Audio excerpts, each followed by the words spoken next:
नमस्कार, मी गिरीश आपलं सर्वांचं स्वागत करतो हिरा ॲग्रो इंडस्ट्रीमध्ये आणि तुमचंही स्वागत करतो हिरा ॲग्रो इंडस्ट्रीमध्ये। तर हे जे शेतकरी बंधू आहे हे साताऱ्यावरनं जळगाव आले होते ठिबक सिंचन घेण्याकरता। ठिबक सिंचन बरोबर। तर सर सर्वात आधी तुमचं नाव आणि गाव। मी बाळासाहेब शिवाजीराव घोरपडे, राहणार सातारा, आणि तिथून 10 किलोमीटर आपलं क्षेत्र आहे, हे गाव आहे म्हणजे। बरं, कोणतं गाव?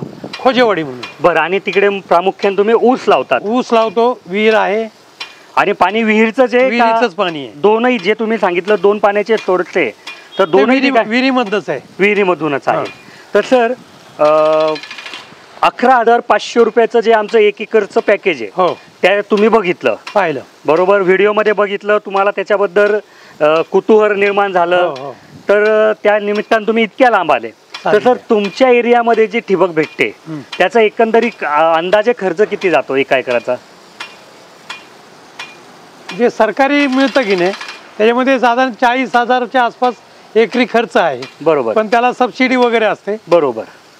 आणि पण सबसिडीमध्ये बऱ्याच ठिकाणी जो प्रॉब्लेम येतोय की बाबा आज पूर्ण पैसे भरून टाका, हो, आणि मग नंतरून ती सबसिडी तुमच्या खात्यात जमा होते। तर ही तुमच्याकडे पण आहे हा प्रॉब्लेम? हो हो हो, कारण आज शेतकऱ्याने 40,000 रुपये आणायचे कुठून? नाही ते बरोबर। पूर्वी कसं होतं की बाबा 40,000 रुपये एकरची ठिबक आहे, 50% सबसिडी भेटणार आहे, म्हणजे 20,000 रुपये फक्त आज द्या आणि ठिबक घेऊन जा, नंतरून ते 20,000 येतील तेव्हा येतील।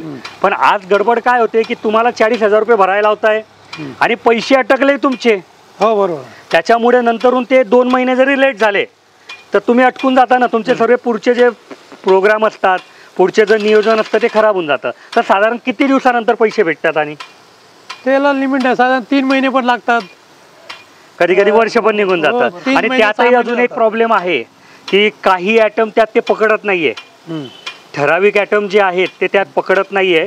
जसं की आता नागपूरची एक केस माझ्या समोर आली होती, तर तिथे मोसंबी लावली जाते, बरोबर। तर मोसंबीला काय होतं की 2 नळ्या टाकतात ते लोक, एक नळी एका बाजूने झाडाच्या आणि एक नळी दुसऱ्या बाजूने।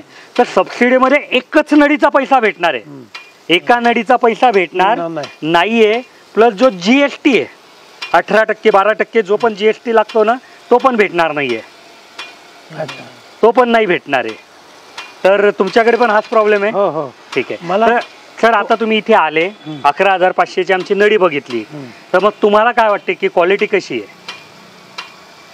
क्वालिटी आहे, ठीक आहे, 4-5 वर्ष आरामात निघेल, 2 वर्षाची तर आमची गॅरंटी आहे। आणि मग काही ते बघितल्यानंतर तुमच्या मनात काही प्रश्न आले?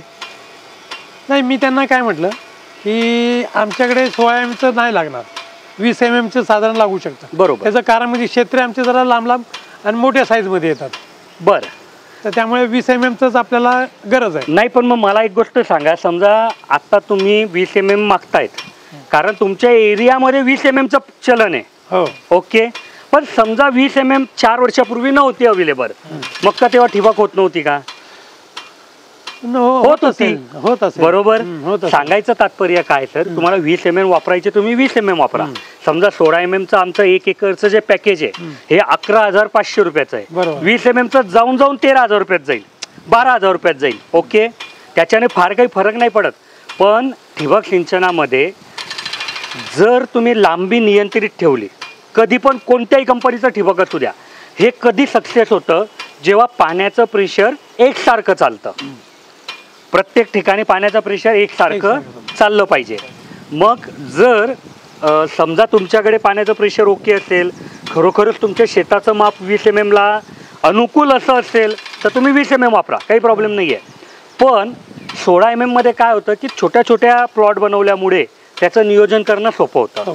पण ठीक आहे, जर खरोखर तुमच्याकडे पाणी आहे, प्रेशर आहे, तुमचा जो शेत आहे तो 20 mm लाच मॅच होणार आहे तर तुम्ही वापरा, तो काही विषय नाही।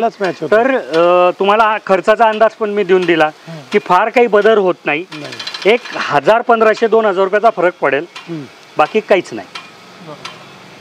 तर तुम्ही वापरू शकता।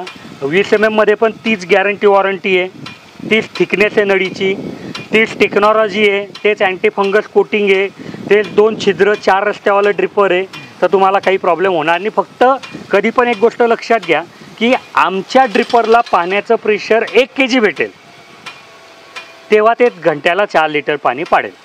जास्ती झालं प्रेशर तर चालेल, कमी झालं तर चालणार नाही। अजून काही प्रश्न? आता जे 16 mm तुम्ही जे बेसिक जे तुमचं आहे पॅकेजमध्ये, त्याच्याने साधारण किती अंतरापर्यंत? हे बघा 16 mm कुठल्याही कंपनीची ठिबक असतो, साधारण सर्वात चांगलं जे माप आहे ते 180 ते 200 फूट एका बाजूला. म्हणजे ही सबलाईन आहे ना, तर इकडनं 180 200 फूट, तिकडनं 180 200 फूट. आता समजा कोणा शेतकऱ्याचं 440 फुटाचं क्षेत्र आहे, म्हणजे 220 एका बाजूला येतंय, 220 एका बाजूला आम्ही अलाउड करतो की बाबा 20 फुटाकरता कुठे तुम्ही नवीन सबलाईन टाकाल. ओके. पण समजा आता हेच क्षेत्र जर 260 झालं, 280 झालं, तर आम्ही म्हणतो बाबा तुम्ही 180 किंवा 160 फुटाचे हिशोबाने नियोजन करा. जितकं लांबी कमी तितकं नियोजन चांगलं.